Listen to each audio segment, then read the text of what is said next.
Jai Baba.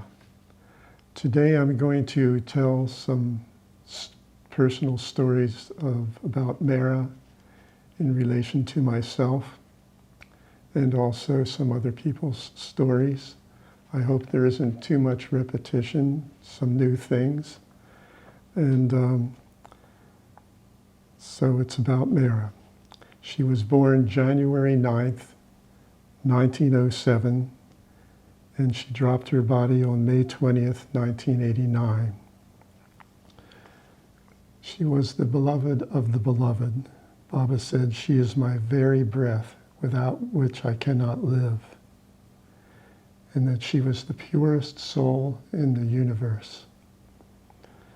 She had, of course, a special, deep connection with women, but those of us that were born into a male form this lifetime also had our connection to her, and these happen to be some of my stories. Let's see. I think I'll start by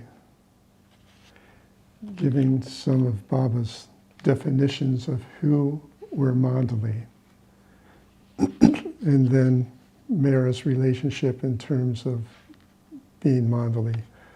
Baba said that Mehera came first in his love.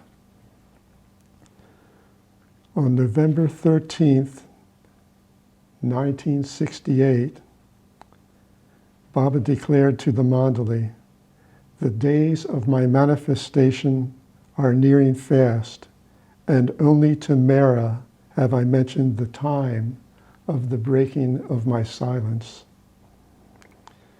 My manifestation will last for 14 years before I drop the body. Therefore, this avataric manifestation will be the greatest." Of course, Baba's words are often cryptic.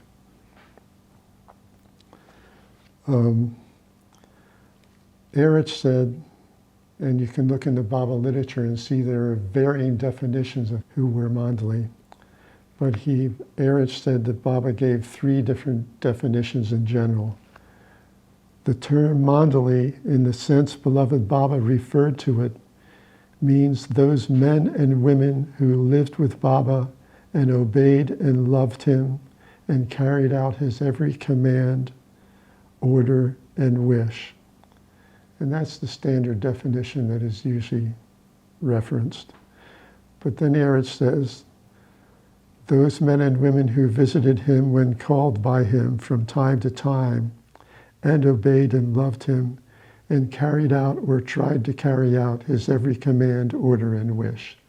That's another somewhat looser definition that Baba gave, as referenced by Erich.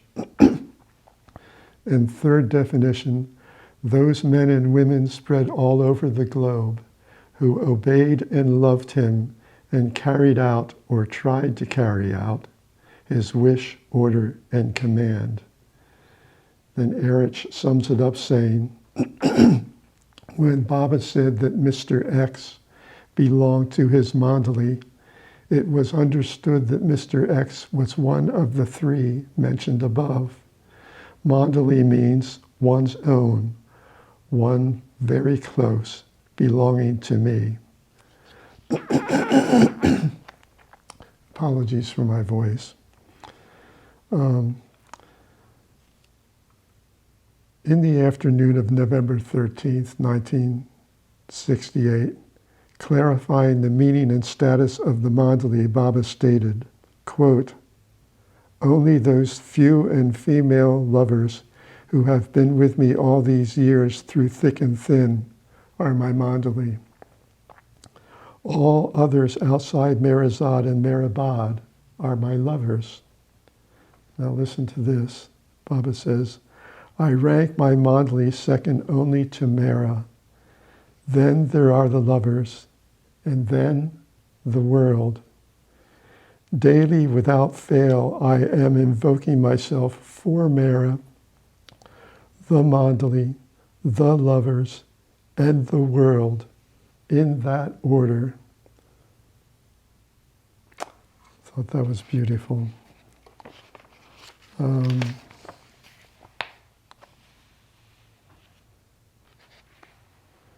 Okay, so Baba said that Mehera feels what he feels. And of course she shared in his suffering. And this is from Dr. Hoshan Barocha. Well, I'll just read it. It ties in with that. After lunch, Baba came back in his wheelchair and we helped him into his sofa chair. As soon as he sat down, he turned to me and said, "When I was suffering here before lunch, Mehera was in her room and she felt that I was suffering and her temperature shot up." This sentence, Dr. Barocha said, broke my heart. Always I had wondered how my love for Baba differed from Mehera's love for him.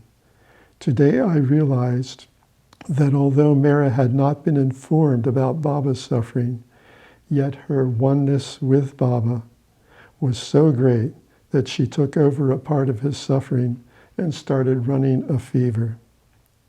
How true are Baba's words, quote, "Mehera loves me as I should be loved." On 2 other occasions, Baba revealed to me how Mehera's love for him was so different from my love for him. He doesn't mention the 2 other occasions. Okay, my first visit to India, I was not a Baba lover when I arrived.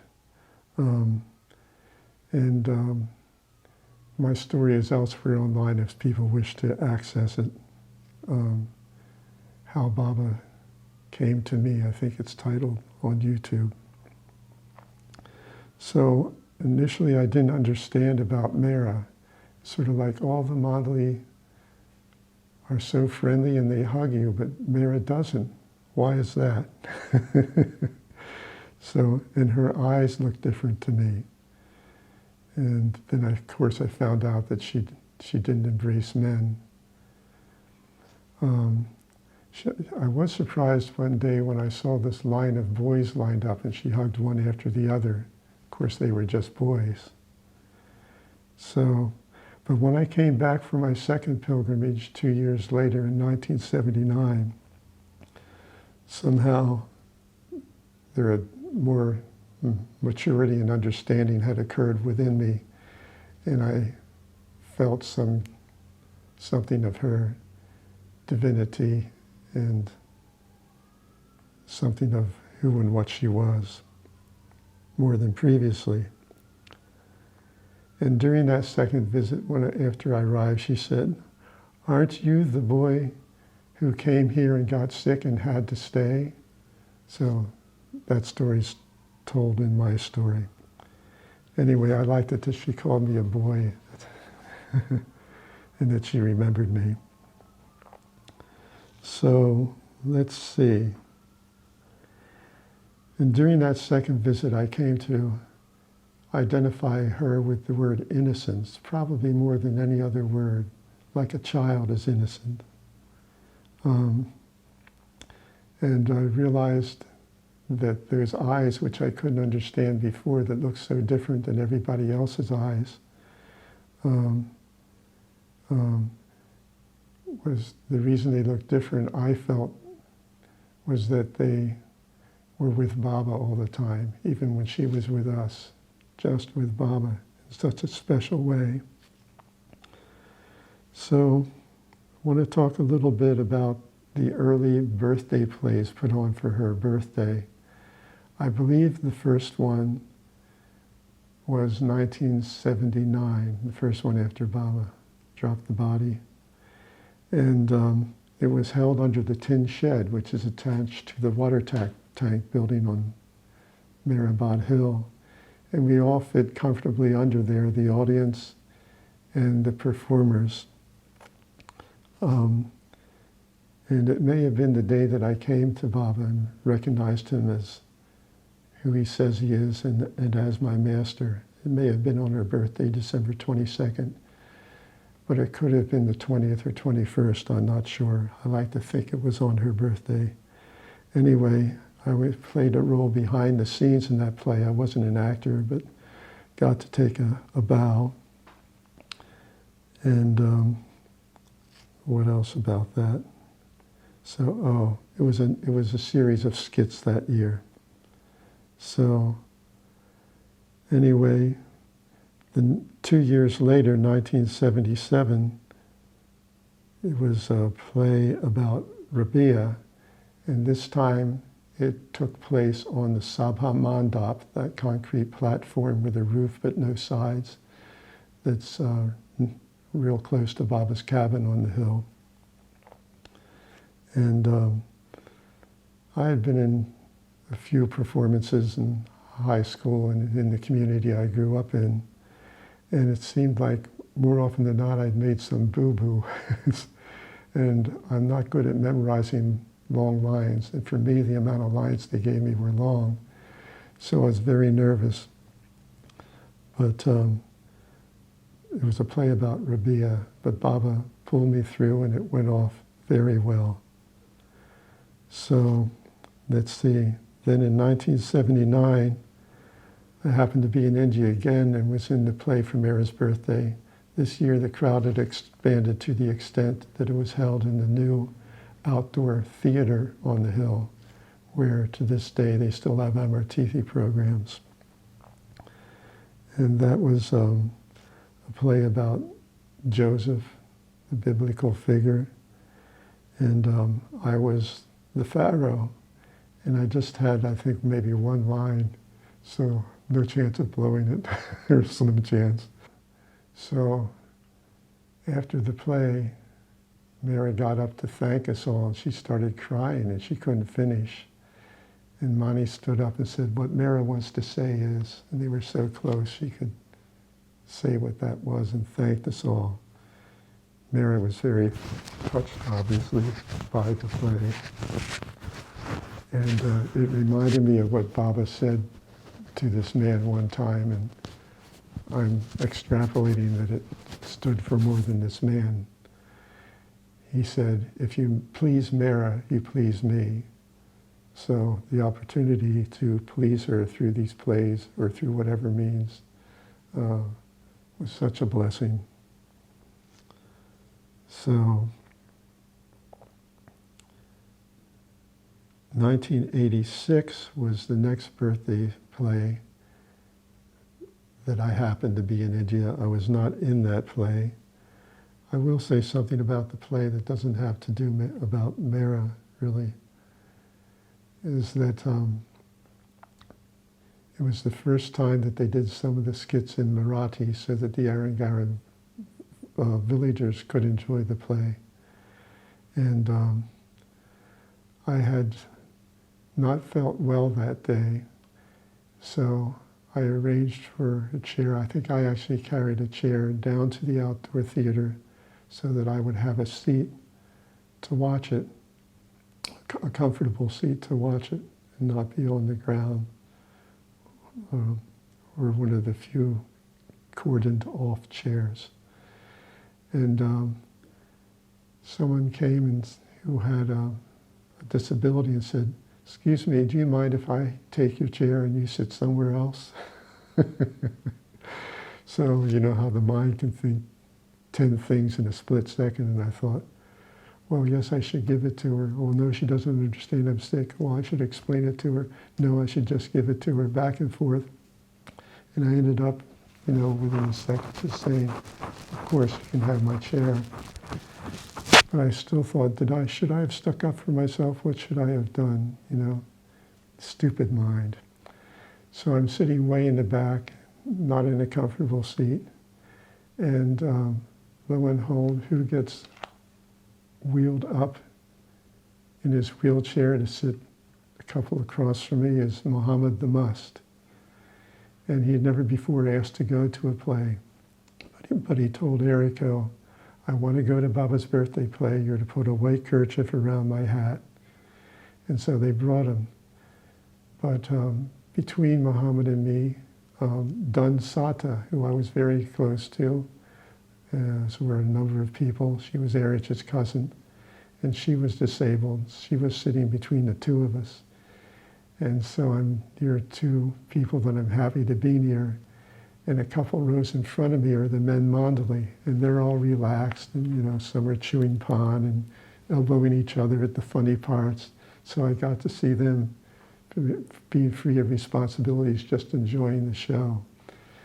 And I do remember one of the skits was Beauty and the Beast. And when the Beast came out, Muhammad got very excited and he started going, "Like, like, like, like, like, like." And afterwards I talked with Dunn. She said, I was so frightened when Muhammad the Must was put next to me because I'm helpless and he can be fiery sometimes. But she said throughout the play, he kept saying, "Erica, are you watching out for her? Why don't you put her feet up?" He was quite the gentleman. So that's the story of the plays. Now, in 1979, the same year that I was the Pharaoh, I was the king in another play. And I had come to India during that visit, wanting to work on more self-assertiveness. So what does Baba do? He makes me these assertive figures. And in the play, as the king, I was a goofy king, and we didn't have much time to prepare. And I remember Sam Karawala was in it, Sam Patel, myself, Doug Stalker. And Steve Klein said, if you forget your lines, just say, "I'm the king, I demand that you give me my lines." And it got probably the biggest laugh in the play. And people are crediting me with it, but it was Steve's idea. But the highlight of the play for me was between parts when I wasn't on stage. I was a goofy king, playing a goofy role. It was a skit. I got to see Mehera and Mani watching the play, like two little children. Mani literally, her eyes really big, her mouth wide open. And Mehera like, it was such a delight. But then what happened was, in the play, there was a dragon, and Doug Stalker had made this paper mache dragon head with drapes over it. And underneath the drape and out the mouth, he squirted aerosol spray against a cigarette lighter, which made flames come out of the dragon's mouth, literally. And it was quite spectacular. But Mehera, being so childlike, got frightened and started to go like that. And immediately Mani clicked back out of her childlike wonder of the play and comforted Mehera. Years later, I told this story in Mandali Hall, and Mehera, with her sometimes sharp wit, said, "Mehera was probably afraid you were going to burn down the drapes." We were nowhere near the drapes. Just kidding. So anyway, let's see. So I've had a number of dreams where Mehera was the main character, other dreams where she's in the background and Baba's in the dream. I wanted to read some excerpts from a few dreams and maybe one or two of the whole dreams. I dreamed that Mehera and I were talking. She was maybe in her mid-30s and looked somewhat different than she actually looked back then. In the dream, she had shorter hair than during that time period and was wearing a Western dress. I don't remember many details of the dream, such as what she said, but I know that the gist of the dream was my struggling and working on not identifying with the sex of the body, but rather on the true person, the oneness, the unity.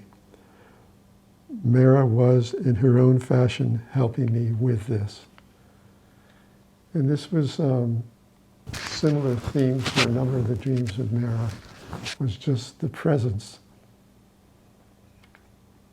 Just her presence, her purity and innocence, I could feel was working on my lack thereof. This is a long dream. I'm not going to read it, just an excerpt from it. I had actually forgotten much of this dream. I don't know why I forgot it. I didn't forget the other ones.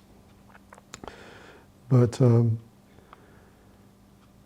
at one point, she's looking at me from a very close distance, just inches away, and something like an electrical current came from her through her eyes to me. And I was unable to retain the focus for long. So I go on to say it was incredible, shocking, and incredible and powerful. It involved letting go. Mehera had let go and was, I feel, encouraging me to do likewise, to be in that real Baba state, or a real Baba state of some sort. I do feel that when, for a couple of seconds or so, I dared to let go of everything and stare into Mehera's eyes, that in that abandonment there was freedom. So, let's see, what is this one? Oh, this is one of my favorite Mehera dreams. I might read the whole thing.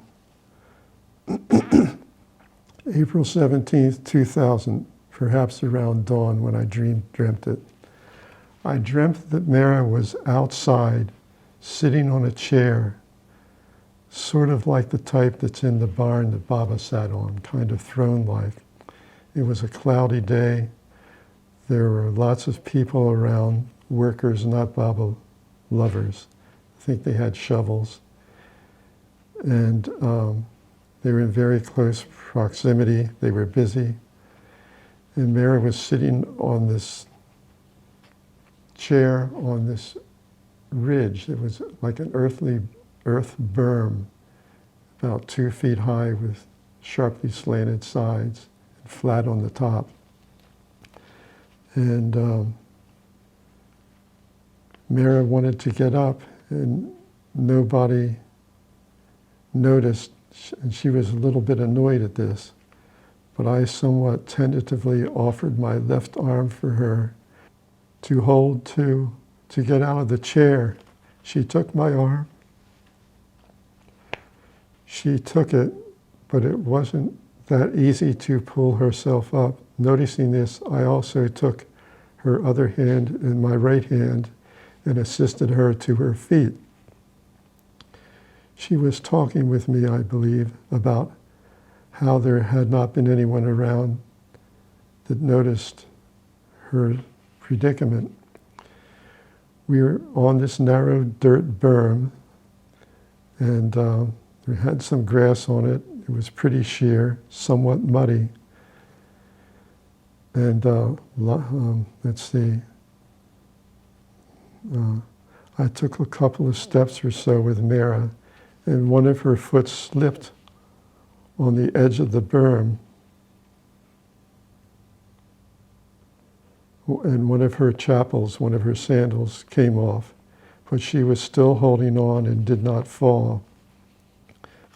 We then proceeded walking with her right hand on my left forearm. A short time after the partial slip, while we were still on the narrow berm, we walked with her right hand on my left, but it unspokenly seemed like I could best assist her right. Anyway, it's just the logistics of how I was assisting her. It was very natural on both sides with both of us, but she wondered why no one had been there, why none of her helpers had seen the situation. As I recall, they weren't even around, or they were around but at a distance. And then my eyes saw Casey Cook looking around and beginning to concernedly locate Mehera. I called out to her to come and take over assisting her. At this point, we had gone about 30 feet or so, and the workers still weren't noticing or paying attention, engrossed in their work. That's the non-Baba lovers worker.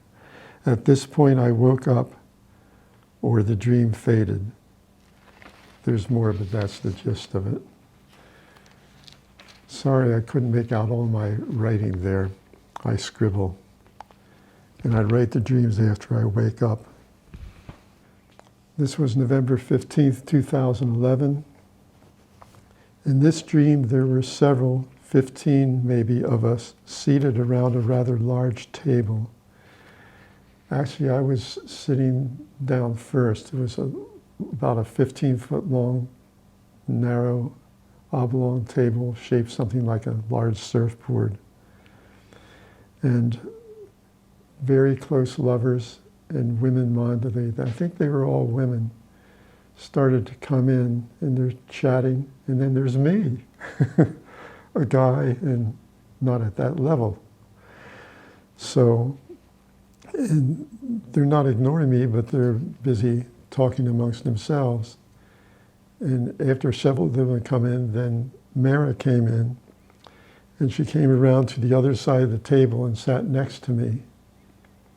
And I brought a picture of her, of how she looked to me. One of my favorite pictures in there. It's a black and white picture.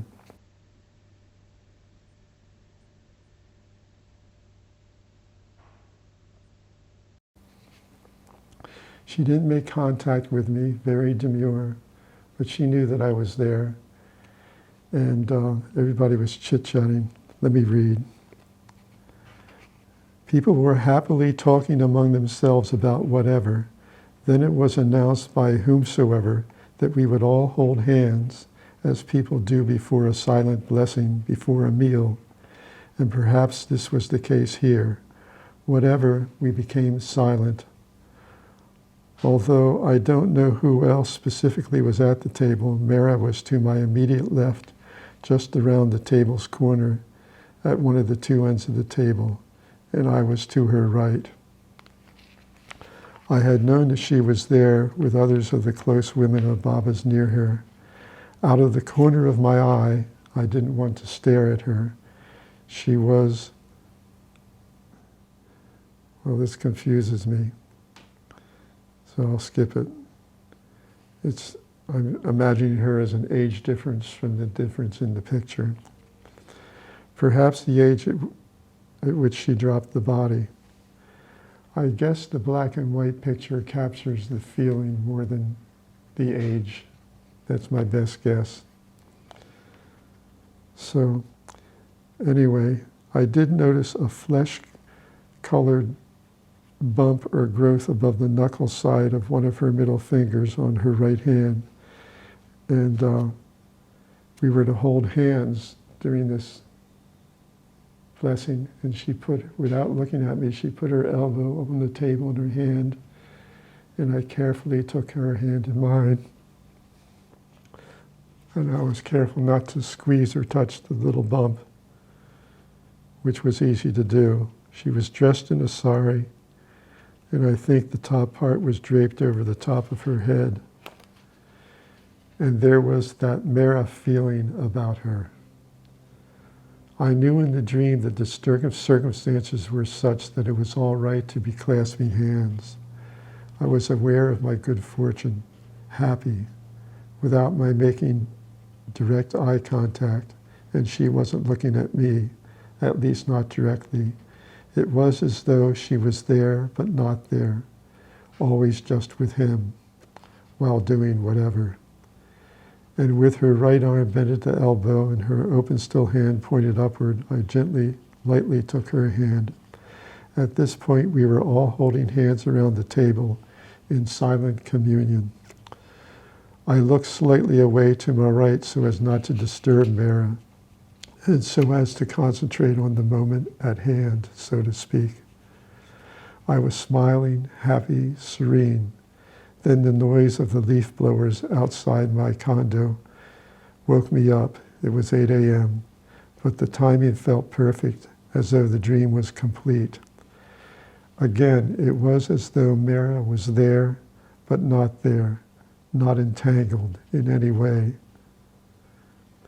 She knew who I was in real life, and naturally partook in the events and with the people present.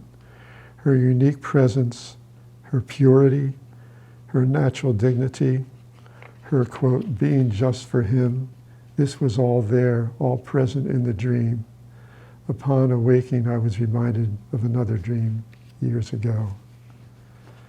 I remember it being very, very peaceful. So speaking in real life of course, Mehera was not to be touched, obviously.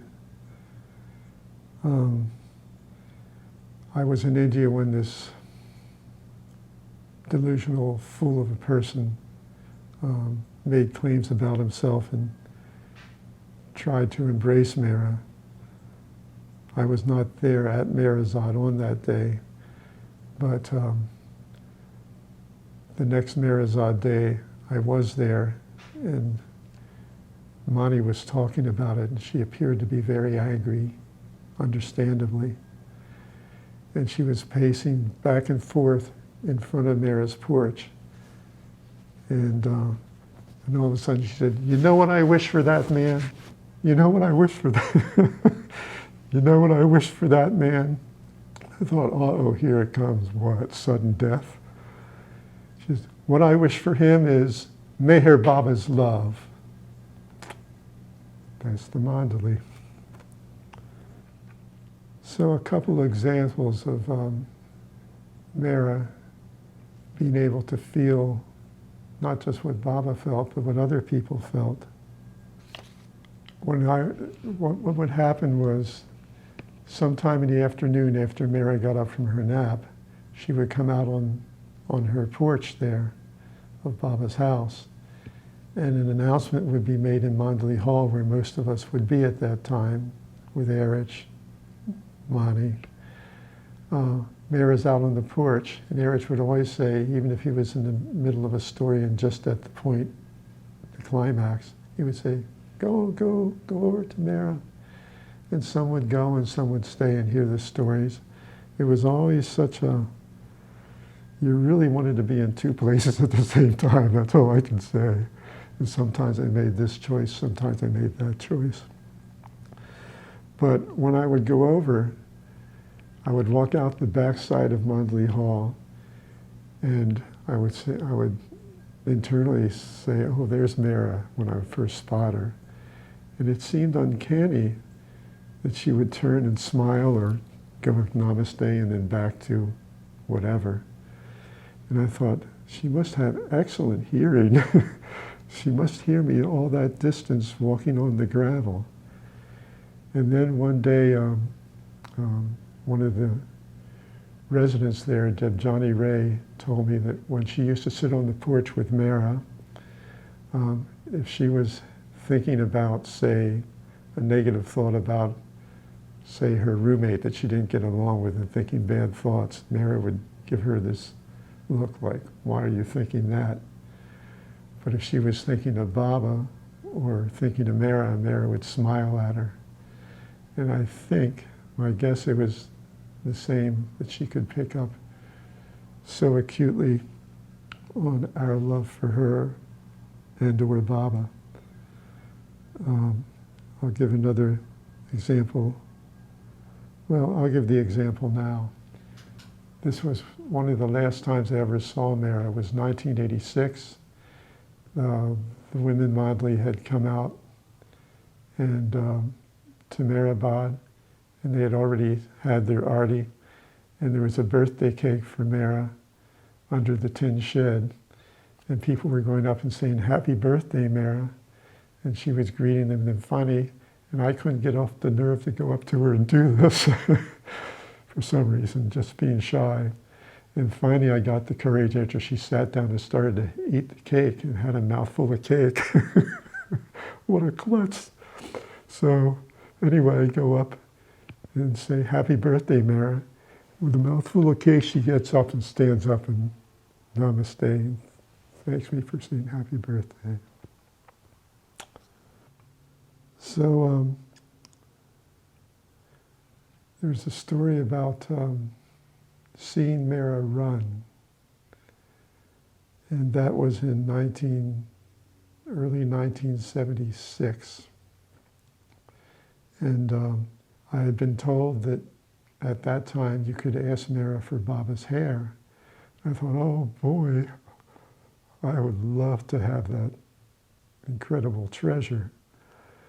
And at the same time, I'm feeling shy. I'm a new Baba lover. What if she says no? She has the right to say no, but it would be so embarrassing. And the mind is just going a mile a minute. And if I remember correctly, I actually broke out sweating. But I finally got up the courage, not knowing what she would say. Like maybe come back as next year when you're a more mature Baba lover. I had no idea. So anyway, I go up to Mehera and I ask for some of Baba's hair. And her eyes get really big and she says, "Wait here," and runs into the house.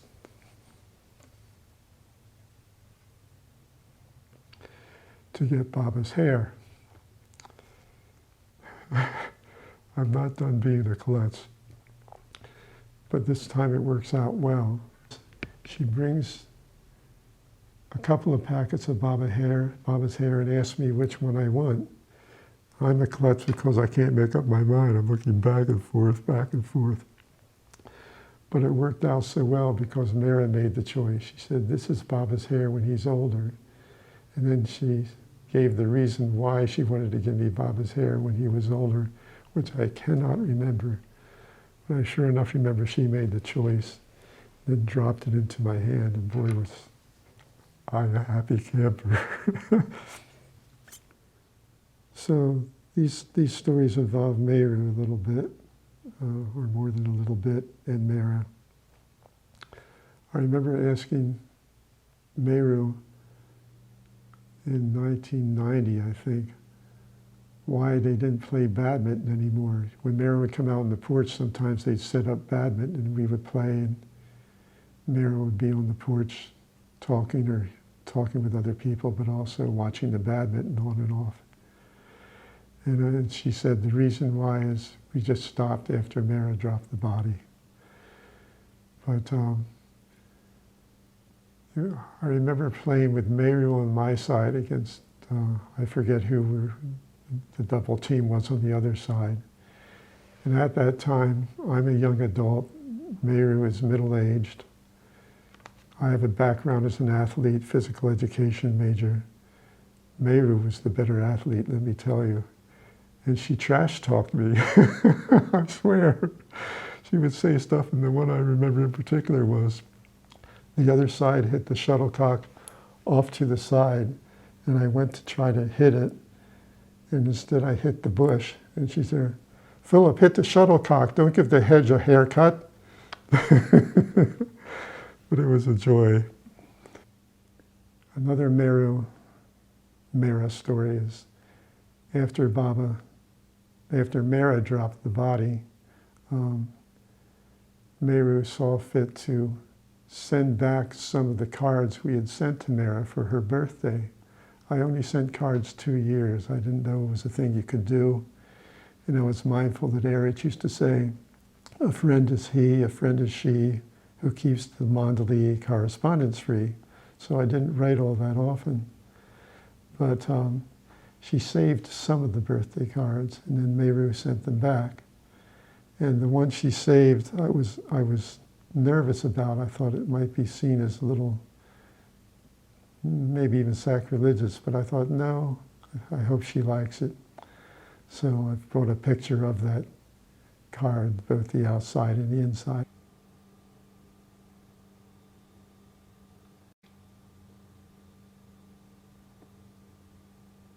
The parent, and she liked it because she saved it. She didn't save whatever other one I sent, which was more plain. So another Mehera story involves Muhammad the Must. Now, the women Mandali used to come out from Meherazad bi-weekly on Wednesdays for a special arti. And afterwards, they would walk through Old Mandali Hall in Lower Meherabad. And at that time, Muhammad the Must was living in the hall, not in the room, in the outside part of the building. And as Mehera and Mehera and Mani and the others walked by Muhammad the Must, who was sitting on his cot with his head down, seemingly oblivious. Of course, he wasn't. Mehera has Mehera has the thought, he's in his own world, doesn't even really know we're here. At that, he picks up his head, stares at Mehera and says, "Baba's favorite," puts his head back down. So Mehera would tell that story. Another story that Mani used to tell was, of course, they were roommates. And Mani, I believe, was the one who had trouble with drafts, and so she liked the window closed in the bedroom. Mehera, on the other hand, I believe, was the one that liked it open. She liked the fresh air. And but unlike worldly people, they would take the other person's position, and Mani would say, "Come on, let's open the window, you need fresh air." And Mehera would say, "Oh, Mani, we need to keep it closed, the drafts might not bother you." They just had that thinking of the other person first mentality, unlike most of the rest of us sometimes, many times. So I didn't know this for many years, but well, first I'll say, the women Mandali would come over into Mandali Hall when there were films or entertainments, and they would sit, and Erich would be sitting, a little bit in front of them in his usual seat. And for years, apparently, he didn't look over, even though they were just a few feet away, because they were so trained by Baba that when he was in the body, not even to look at Mehera. So, of course, there were circumstances under which there were exceptions. Harry Kenmore, Baba had to have an audience with her, Erwin Luck. She could go to doctors and be physically touched by men, of course, under that circumstance. One time, that reminds me, they went to a wax museum and she bumped up against a male figure and thought it was a real person and was alarmed. Just a wax figure. So anyway, so all those years when the women Mandali would come over into Mandali Hall, Erich never apparently looked over to see her. Sometimes the women Mandali, very rarely in my experience, would come over in front of Mandali Hall on the men's side. I remember when a circus came to town, they came over, and that was just one example. But usually at the end of the day, when the bus would leave Mirazad and we go back, it was the men Mandali and some of the women, like Mani and Goer, would come and wave us goodbye. And on rare occasions, Mehera would come over to the Mehera gate, not over to the men's side, but by the gate, so the bus would go around the corner. We couldn't see the Mandali anymore. But there would be Mehera with Meru, and Mehera would have a white handkerchief. And she'd wave the white handkerchief. It was so touching. So, one day I'm over and on Mehera's porch. Usually I sat on the stools just off the porch, but we men could sit on the porch too and get closer if we so desired. But we gave preference to the women who had that special bond with her, generally speaking. Anyway, I'm sitting on one of the stools, and my mind had wandered. I didn't realize what the conversation was about, but apparently Mehera had said that she wasn't fond of beards, and I had a beard, still have one, such as it is.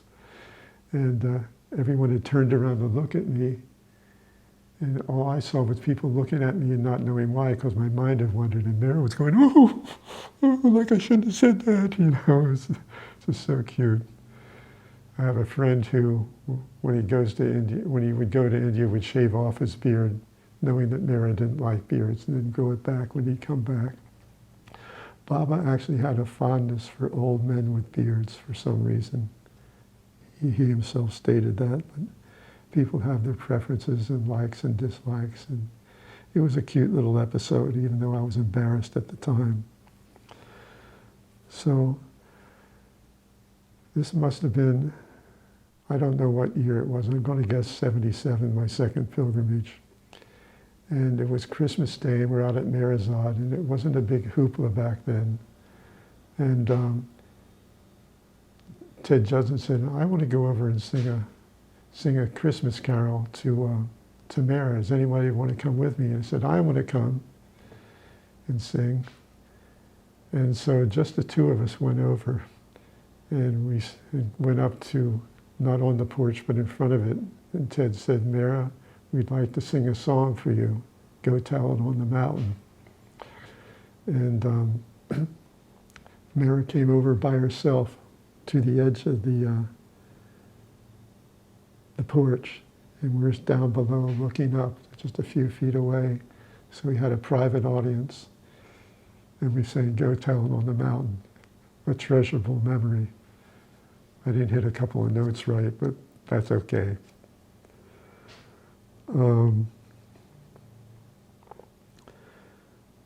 So one thing I noticed over my first three pilgrimages was by my third pilgrimage, Mehera was stronger and less shy, speaking more. Baba told her to be cheerful, and of course she loved Baba like no one could, so she understandably missed him the most. But what an act of courage to keep getting stronger and stronger.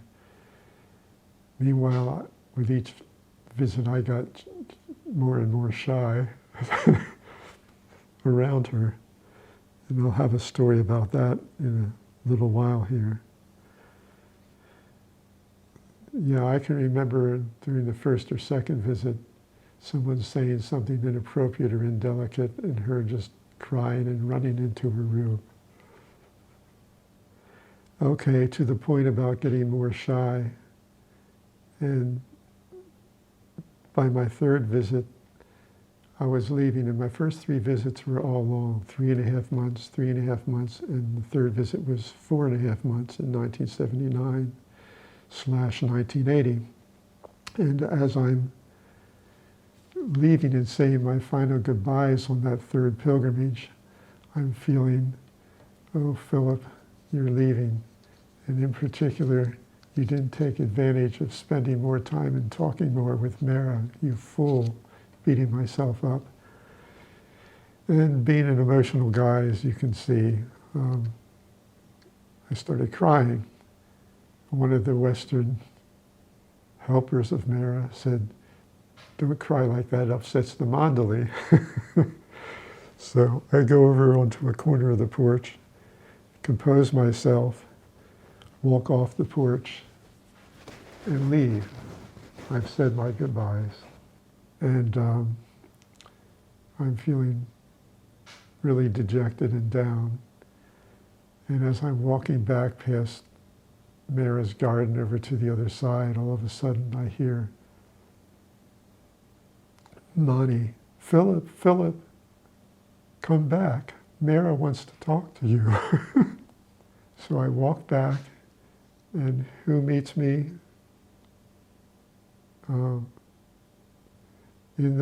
By Mehera's garden.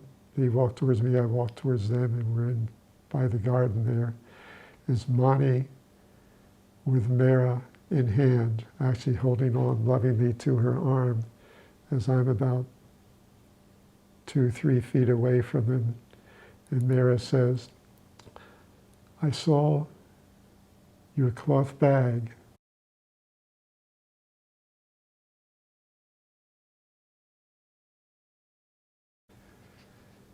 And the cloth bag depicts a picture of Saint Mehera, Mirabai, who was one of Baba's favorite saints and one of Mehera's favorite saints.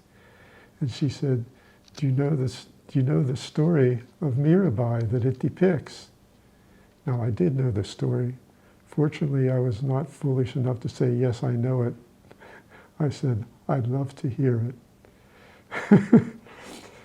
Now, the story, in short, is not everybody believed that Mehera was what she was, and somebody tried to poison her. And the famous depiction of her is drinking the poison, and Krishna appears, and the poison does not hurt her. And people began to realize she's the real deal. Anyway, for the next 10 minutes, Mehera tells me the story. And to tell you the truth, I didn't pay that much attention to the story. I just looked at her eyes. And from time to time, I look away to keep from crying. Didn't seem to bother Mehera. Anyway, so I went from feeling so down and depressed to feeling so happy, thanks to Mehera and Mani. Okay, so my fourth pilgrimage was 1986. And it was a shorter pilgrimage. I remember showing up and being in Mansari's kitchen, and Jungli Master was there and Nanakare, and they were used to my long visits, and he said, how long are you here for? I said, 3 weeks, and they laughed. So anyway, it was the last time I saw Mehera. So I'm saying goodbye to her. Of course, I didn't know it was going to be the last time. And I remember her saying to me, will you take Baba with you? And I said, yes, Mehera. And again she said, will you take Baba with you? Again I said, yes, Mehera. Third time, will you take Baba with you? Yes, Mehera.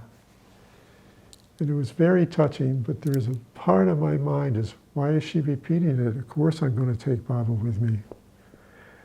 But I realized later on she was inculcating it, putting in deeper and deeper.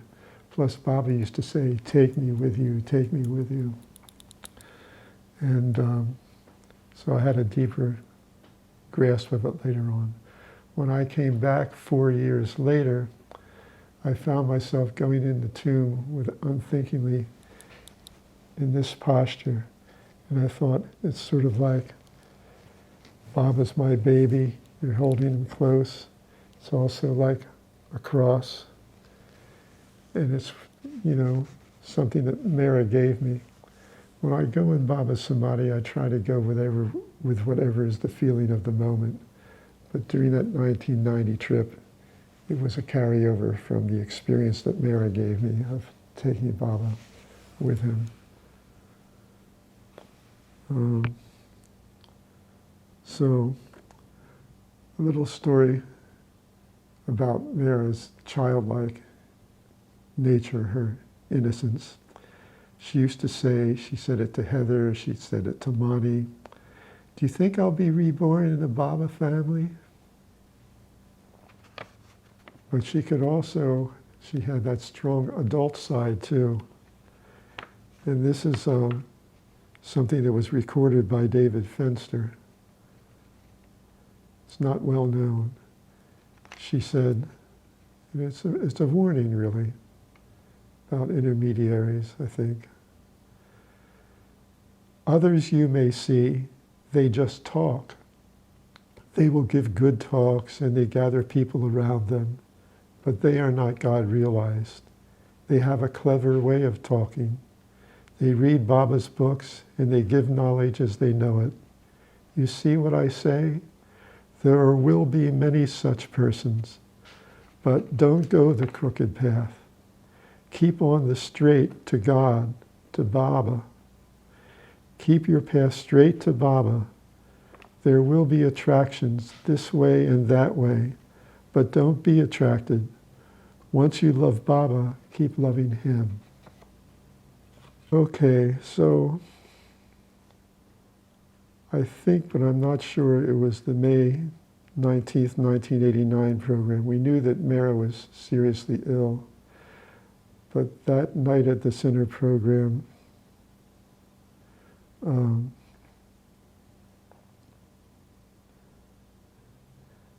another letter from Mani was read out that the time was getting near, that she would be dropping her body. And of course, we felt it strongly. And after the program, I just walked alone around the center. And as I was walking around the center, I walked up near the refectory and I saw that it was a full moon. And in that moment, I had a premonition that she was going to drop her body that night. And it was also not just a premonition, it was a preparation, because when I got the call at 1:30ish a.m., I was prepared as much as one can be. I couldn't fall back asleep. And finally at 5 a.m. I went outside of the little place I was renting. There was a big oak tree in the yard, and it obscured the full moon. There was only one place on the property where I could stand in the front yard and see the full moon. And I had been taught how to see Baba in the moon by John Haynes. And I remember later Jane Haynes described the moon that night as being shrouded in white. There was kind of a haze. The other thing was, for the first time that night, I was seeing the moon. Usually Baba's looking from left to right. Mehera would see Baba's face in the moon, by the way. Anyway, this time he was looking straight up. Of course, Mehera, straight up. So I stayed outside for some length. Oh, when I went outside at 5 a.m., the birds were already singing, even though it was not quite dawn yet. And finally, after a period of time, I felt maybe I should go back inside. Should I go back inside? Everything seems to have a certain rhythm to it, but I'm not sure. So I have that thought. A mockingbird lands on my mailbox, and I can't whistle very well, but it let out 3 notes with a pause in between.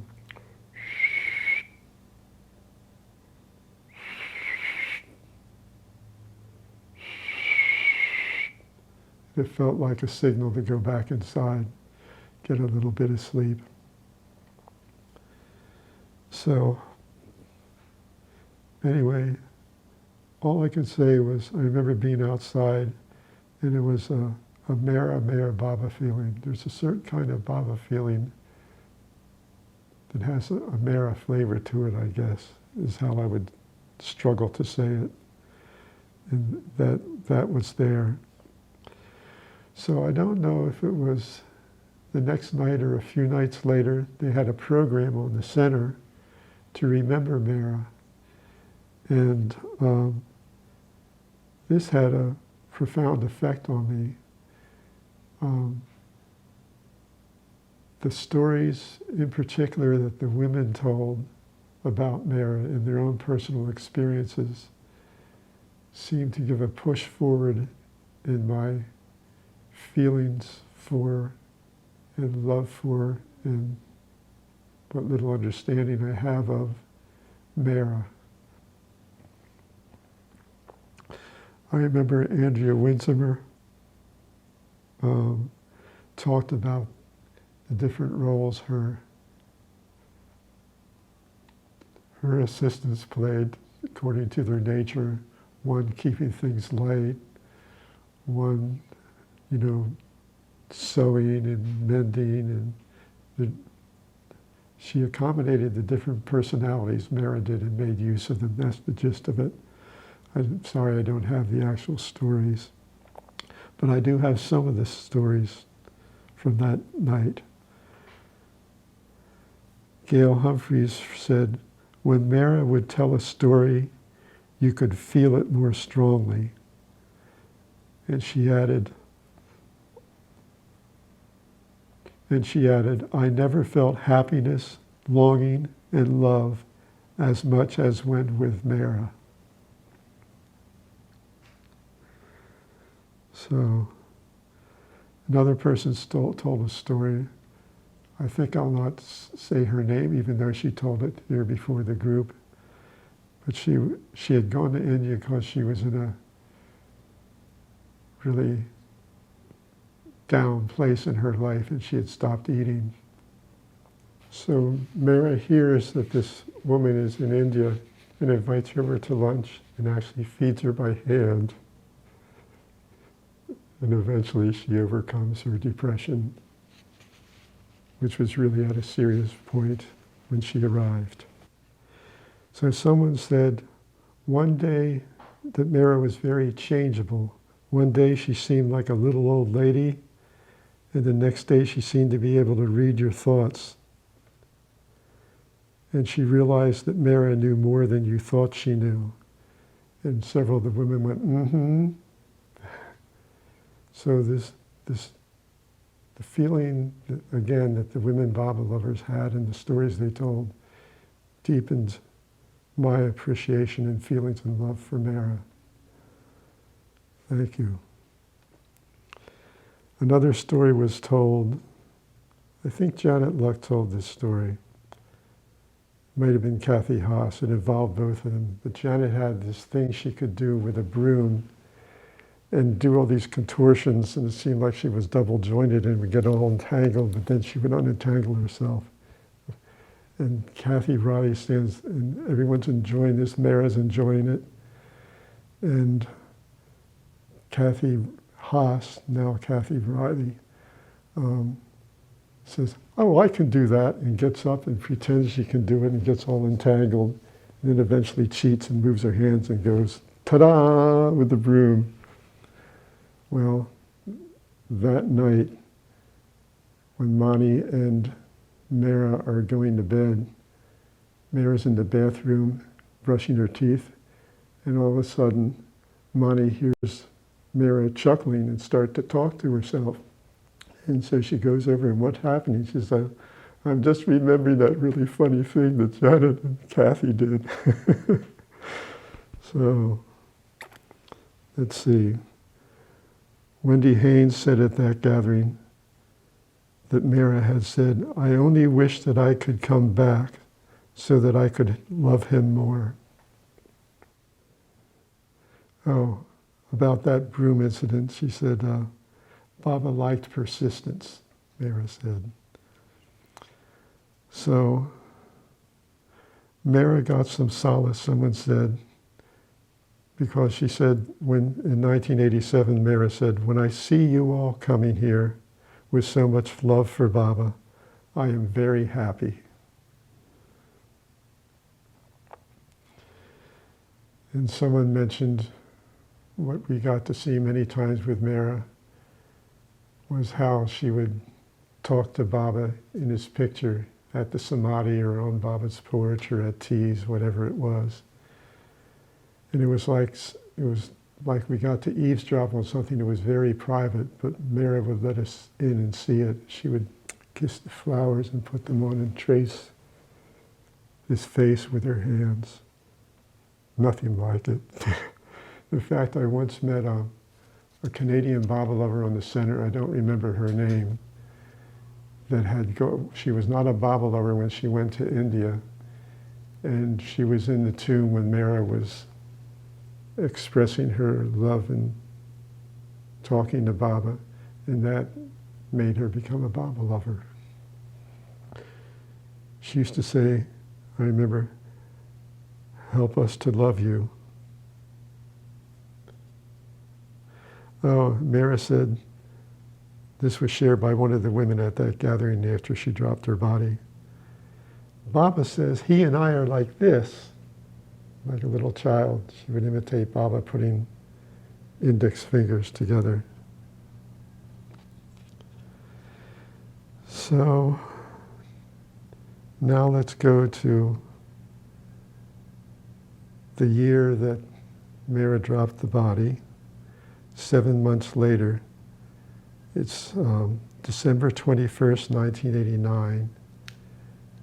So it's the eve of Mehera's first birthday after she dropped the body.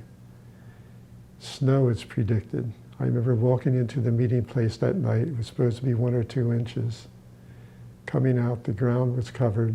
The next day we got 14 inches on Mehera's first birthday after Baba dropped the body. 14 inches of pure snow.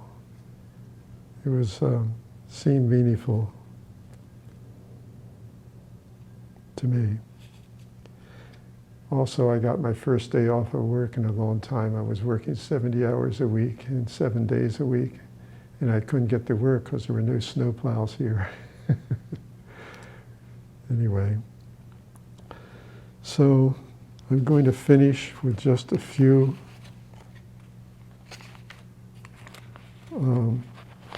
things that Mehera said. Some are little poems, and some are a couple of her last statements. Mehera said, 1971, "Don't worry, be happy. Give a smile and make it snappy. Even if it's a burdensome yoke, never forget all life's a joke. Baba is the play and actor. He the tears and he the laughter. So when most you want to cry, think of Baba and say his jai." And this was a season's greetings like Christmas cards sent to Anthony Thorpe in New Zealand in 1987. She wrote, "Meher Baba is the infinite ocean that gives in bounteous measure. We, the tiny recipient drops, should cherish the priceless treasure of the love he showers on one and all, and try and be worthy of him who comes on earth as man to help us become free." So in a 1988 Christmas card to Kitty and all at Meher Center in the West from Mehera, she wrote, "Always keep beloved Avatar Meher Baba in your hearts and in your thoughts. Remember, it is not the speed with which you obtain your objectives in life that counts, but the time you share and want to spend with your beloved that really matters. So with every step you take in life, remember and try to please beloved Baba, and know that he is with you, helping and guiding you on your journey home to himself, who is the source of all goodness and light." I think we have 3 more here. So this has been called Mehera's last public message, given in July 1988. I was present when Gulnar, this is the twins, Baba's nephew's sister, I was present when Gulnar delivered it at the Meher Center in the meeting place. "Beloved Baba's dear children here today from Mehera, I am happy to wish you all through Gulnar a most loving Jai Meher Baba. It is so heartwarming to know of your love for Baba, who, as Avatar of the age, came on earth to awaken all hearts in love for God. Beloved Baba loved us all very dearly, and now we must love him with all our hearts. In so many different ways you can show your love for Meher Baba, who is omniscient and omnipresent. Remember him in all you do, and he will guide you to do what is right. It may not always be what you want, but in your love for him, you must ask yourself, what would Baba want me to do? And the answer from within is always forthcoming. Baba says, the voice of intuition is my voice. There are so many guidelines to help you do what would please Baba. When you are loving and helping other people, you are loving and serving God. And when you love Meher Baba, pleasing him and obeying him are the most important and dear to him and should be dear to you. When each of you tries 100% to do as Baba wants, he is surely near you helping you.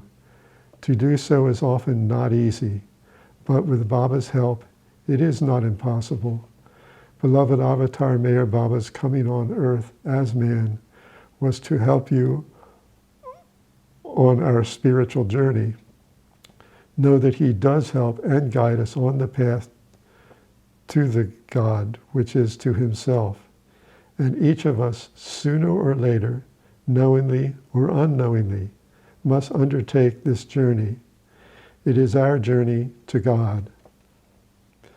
And by offering us his Dhamma to hold, beloved Baba is making the journey so much easier for us. So hold on fast to Meher's Dhamma with both hands and love him more and more. You are all so fortunate to love beloved Baba, for it is his love that you reflect in your hearts. Much love to you each and all, our dear family, ever in Meher Baba's eternal love. Mehera. So this poem may be my favorite from Mehera. It's called Beloved Beautiful Baba. Over the highest mountaintop, from over the blue sea, I will fly to you, for I love you, I love you. From over the hottest desert, over the deep valleys and lakes, the dense forests and fields, I will fly to you, for I love you, I love you. And when I see you, I'll run to you into your lovely arms and hold you to me, hold you to my heart forever. Hold you to my heart forever.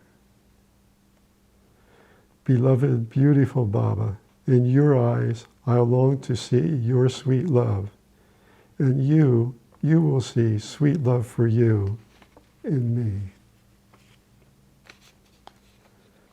Now this last one is a poem for Mehera's birthday. He wrote several birthday poems to Mehera. This is my favorite from the ones I'm familiar with. This is by Francis. It's called For Mehera's Birthday. And there's a word C-E-D-E, and it might not, I'm going to substitute a synonym for it, which is yield, to help it be more comprehensible. For Mehera's birthday, most fortunate are you through all the ages, Mehera Mai, you who alone do reign within God's heart and feel and know his pain more intimately than others. Great sages and saints are not so blessed. All the world rages for sight of him, seeking in passing gain his face, or weeps, oh, where is the lover's lane? Or through hard penance seeks to know the stages. And I, among men, am most blessed indeed, in that I write these lines to celebrate the birth of one to whom all women yield. Love's to whom all women yield love's honor seat, and patiently await their turn, one whose pure beauty's grace poets will sing as long as lasts our race. Jai Baba.